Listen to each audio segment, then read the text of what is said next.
Tension हो तो वेप, खुशी हो तो वेप, पानी भर जाए तो वेप, पानी घट जाए तो वेप, AQI बढ़ जाए तो वेप, गाड़ी बैन हो जाए तो वेप, कॉलेज में वेप, पार्टी में वेप, ऑफिस ब्रेक में वेप, ऑफिस डेस्क पर भी वेप।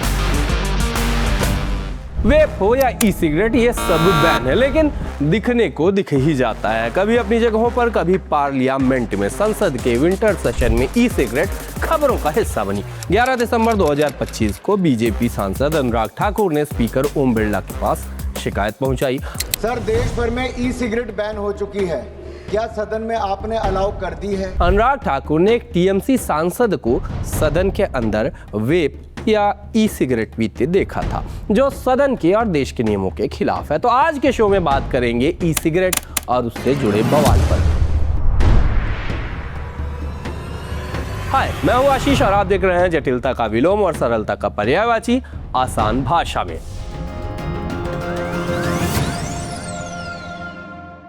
बातें शुरू करें उससे पहले जरूरी बात सुनिए और अपने जहन में बैठा लीजिए। धूम्रपान करना सेहत के लिए हानिकारक है और ये बात ऐसी नहीं है जो बस हमने कही और चल निकले। हम आपसे दरख्वास्त करते हैं कि इस बात पर अमल करिए और दूसरों को भी प्रेरित कीजिए। लेकिन अब कुछ लोग कहेंगे कि ऐसा तो सिगरेट बीड़ी के लिए भी कहा जाता है, वेप या ई सिगरेट तो इतना नुकसान देते नहीं। आप आगे की जानकारी देखकर खुद समझ जाएंगे। पहले जानते हैं कोई भी वेपिंग डिवाइस या ई सिगरेट काम कैसे करती है। ई सिगरेट या वेप के 4 हिस्से होते हैं। कार्ट्रिज या पॉड, जिसमें ई लिक्विड भरा होता है, इसमें निकोटिन, फ्लेवर और दूसरे केमिकल्स मिले होते हैं। हर डिवाइस में अलग अलग क्वांटिटी होती है। दूसरा, हीटिंग एलिमेंट यानी एटमाइजर, जो उस लिक्विड को करता है गर्म। और तीसरा, बैटरी जो पावर देती है।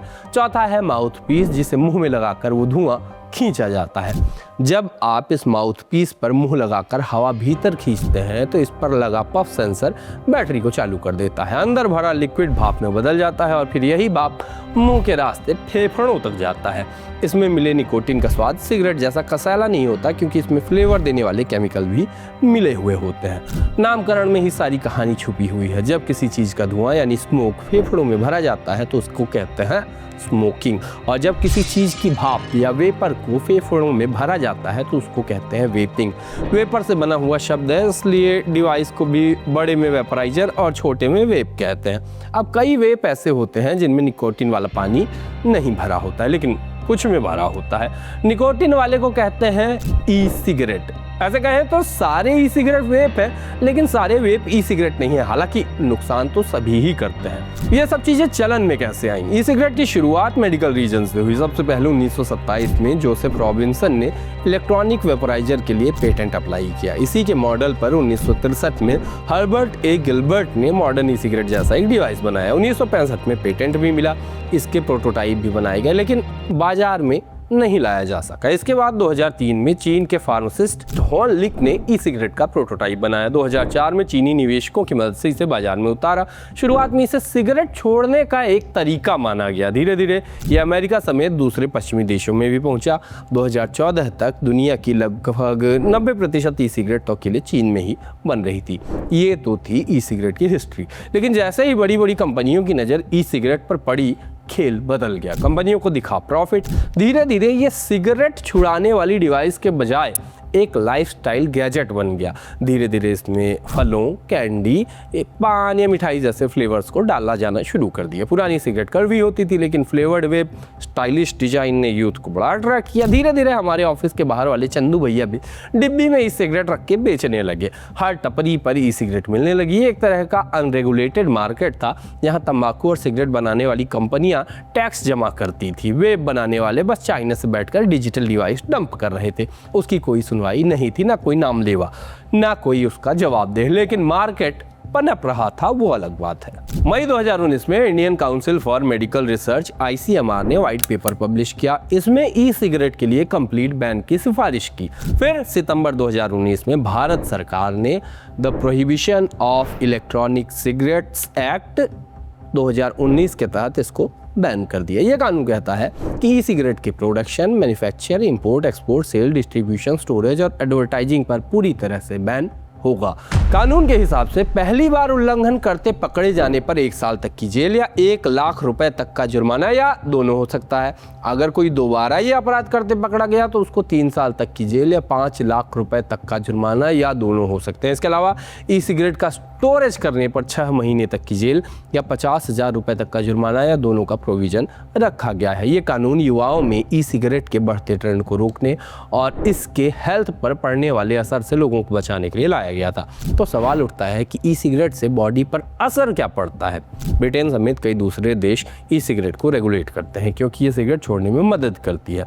वर्ल्ड हेल्थ ऑर्गेनाइजेशन का मानना है कि ये सेहत के लिए हानिकारक है और इसको बैन करना ही सही कदम है। WHO की रिपोर्ट कहती है कि ई सिगरेट के लिक्विड में निकोटीन भी मौजूद होता है जो सेहत को नुकसान देता है, वैसा ही नुकसान जो एक आम सिगरेट करती है। सिगरेट की तरह ई सिगरेट भी हार्ट और लंग्स पर बुरा असर डालता है। वेपिंग करने से हार्ट रेट और ब्लड प्रेशर तुरंत बढ़ जाता है। इसमें मौजूद निकोटीन खून की नसों को सख्त कर देता है जिससे हार्ट अटैक का खतरा कई गुना बढ़ जाता है। अमेरिका की नेशनल लाइब्रेरी ऑफ मेडिसिन पर पब्लिश हुई ये रिसर्च बताती है कि वेपिंग या ई सिगरेट पीने वालों में फिजिकल एक्टिविटी करने की क्षमता कम हो जाती है। हालांकि नुकसान सिर्फ निकोटीन नहीं करता है। वेपिंग वाले लिक्विड में निकोटीन समेत कई और केमिकल्स भी होते हैं। इनमें सबसे ज़्यादा 90% प्रोपाइलीन ग्लाइकॉल होता है। वैसे तो ये सेफ माना जाता है लेकिन अगर इसकी भाप को लंबे समय तक लिया जाए तो इससे खांसी, आंखों और फेफड़ों में जलन, साथ ही अस्थमा का खतरा भी पैदा हो जाता है। वेपिंग लिक्विड में डाईएथिलीन ग्लाइकॉल भी होता है जो कार्सिनोजेनिक माने कैंसर पैदा करने वाला केमिकल होता है। WHO की रिपोर्ट ये भी कहती है कि ई लिक्विड में जो फ्लेवर डाले जाते हैं उसके छोटे छोटे पार्टिकल्स भाप के साथ सांस की नलियों में चिपक जाते हैं जिससे अस्थमा समेत कई दूसरी बीमारियां हो सकती हैं। ई सिगरेट की पैसिव स्मोकिंग भी खतरनाक है। पैसिव वेपिंग में धुआं आप खुद नहीं लेते बल्कि दूसरों का लिया हुआ सेकेंड हैंड स्मोक आप इनहेल करते हैं जो सेहत के लिए ज़्यादा खतरनाक है। जॉन्स हॉपकिंस यूनिवर्सिटी के मेडिसिन डिपार्टमेंट की रिसर्च बताती है कि वेपिंग शरीर को अंदर से खोखला कर सकती है। जब कोई वेप पीता है तो सिर्फ धुआं नहीं ले रहा होता बल्कि केमिकल का एक कॉकटेल अपने फेफड़ों में उतारता है। वेप के लिक्विड को गर्म करने पर जो एरोसोल माने भाप का बादल बनता है उसमें बहुत बारीक केमिकल पार्टिकल्स होते हैं, वही केमिकल्स जिनके बारे में हमने आपको बताया था। नेशनल लाइब्रेरी फॉर मेडिसिन पर पब्लिश हुई ये रिसर्च देखिए। इसमें बताया गया कि कई वेप फ्लेवर्स में डायसेटाइल नाम का केमिकल होता है। ये वही केमिकल है जो पॉपकॉर्न में मक्खन का स्वाद देता है। खाने में ये ठीक है लेकिन जब इसे सांस के जरिए फेफड़ों में लिया जाता है तो ये सांस की नलियों को सिकोड़ देता है। इससे पॉपकॉर्न लंग नाम की बीमारी हो सकती है जिसमें सांस लेने में हमेशा के लिए दिक्कत हो जाती है। साल 2019 में अमेरिका की health agency centres for disease control and prevention ने पाया कि वेपिंग करने वाले लोगों में अचानक फेफड़ों की गंभीर बीमारी के मामले बढ़ गए। इन मरीजों को सांस लेने में दिक्कत, खांसी और सीने में दर्द जैसी समस्याएं हो रही थी। सभी मरीजों ने पिछले 3 महीनों में ई सिगरेट या वेपिंग का इस्तेमाल किया था। इस बीमारी को ई वैली कहा गया यानी ई सिगरेट और vaping product use associated lung injury. फरवरी 2020 तक ई वैली के कारण 2800 से ज़्यादा लोग अस्पताल में भर्ती हुए और 68 लोगों की मौत भी हुई।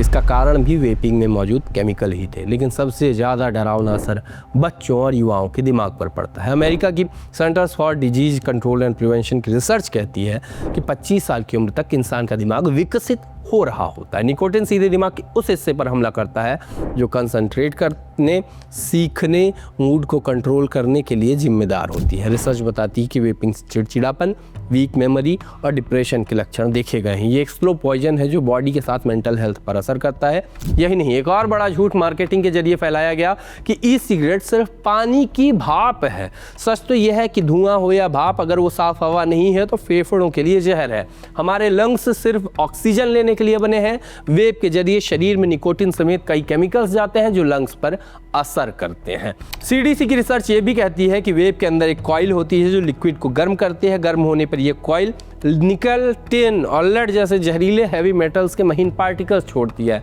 जो सांस के रास्ते हमारे अंदर जाते हैं और हमारे श्वसन तंत्र को नुकसान पहुंचाते हैं। दुनिया के सबसे प्रतिष्ठित मेडिकल जर्नल द लैंसेट अपनी एक रिसर्च में उसने पाया कि ई सिगरेट पीने वालों में अस्थमा और ब्रोंकाइटिस जैसी सांस की बीमारियां होने का खतरा होता है।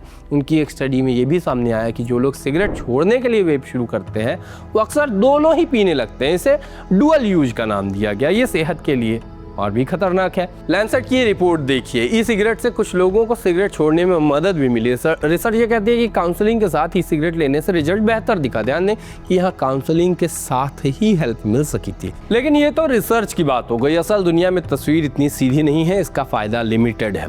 रिपोर्ट ये भी बताती है कि ई सिगरेट से सांस की बीमारियों का खतरा बढ़ता है। इसी वजह से अब तक ना तो अमेरिका की FDA यानी फूड एंड ड्रग एडमिनिस्ट्रेशन और ना ही यूरोप की एजेंसियों ने ई सिगरेट को स्मोकिंग छोड़ने की दवा इस रूप में मंजूरी दी है, क्योंकि साइड इफेक्ट्स को लेकर पुख्ता सबूत नहीं मिले हैं। कैंसर रिसर्च यूके का कहना है कि हो सकता है कि वेपिंग सिगरेट से कम हानिकारक हो, लेकिन इसके लंबे असर के बारे में किसी को कुछ नहीं पता। सिगरेट और कैंसर के आपसी संबंध को स्थापित करने में वैज्ञानिकों को 50 साल लग गए थे। वेपिंग अभी नया शगल है, हो सकता है कि कुछ सालों बाद हमें पता चले कि इससे तो भयानक कैंसर होता है। WHO की माने तो यूरोप में 15 साल की उम्र के 32% बच्चों ने सिगरेट आजमाई। वहीं यूके जैसे देशों में 14 से 24 की उम्र वाली युवाओं में वेप कल्चर 99% की ग्रोथ रेट से बढ़ रहा है। कारण तंबाकू कंपनियां सोशल मीडिया, अट्रैक्टिव डिजाइन और फ्लेवर के जरिए यूथ को निशाना बनाए जा रहे हैं। हाल ही में आई WHO की रिपोर्ट में उनके प्रमुख टेड्रोस अधनोम घेब्रेयेसस ने कहा